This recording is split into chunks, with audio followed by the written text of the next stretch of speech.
Good afternoon. The EU and the UK have finalised the Gibraltar Treaty and it's set to come into force in the early part of next year.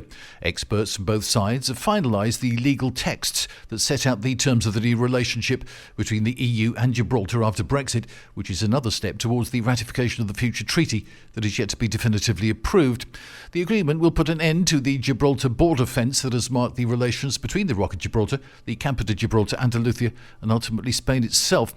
A spokesperson said the main objective is to guarantee the prosperity of the whole British overseas territory, and that will be achieved by eliminating all physical barriers to the free movement of people and goods between Spain and Gibraltar, whilst preserving the Schengen border-free area, the single market and the customs union.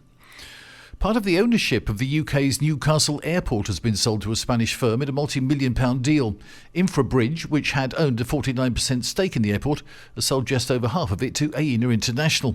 Aena has also brought a 51% stake in Leeds Bradford Airport. Despite the similar ownership, Newcastle and Leeds Bradford will continue to operate separately. Aena, which is 51% owned by the Spanish government, operates most of the airports in Spain and also operates Luton Airport and others in Mexico, Brazil and Jamaica. Housing is by far the main concern among Spaniards, that ahead of issues such as inflation and immigration, and has risen by 10 points in the last 6 months, that according to the latest Eurobarometer presented yesterday in Madrid. In second place is inflation, mentioned by 23%, 1 point less than in the previous survey. The issue, however, is the main concern at European level, with 31%. After that, respondents mentioned immigration and the economic situation. And history was made yesterday as a team of chefs broke the world record for the most pizzas placed in a continuous line. It was held in Boliches, and the event was organised to raise funds for an association supporting children undergoing oncology treatment.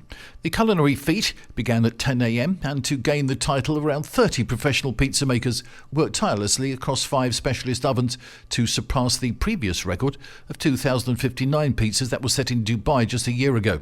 By the end of the day yesterday, the team had assembled a line stretching across 700 metres of the promenade and consisted of approximately 2,500 pizzas. That's the latest from TRE. I'm Bob James.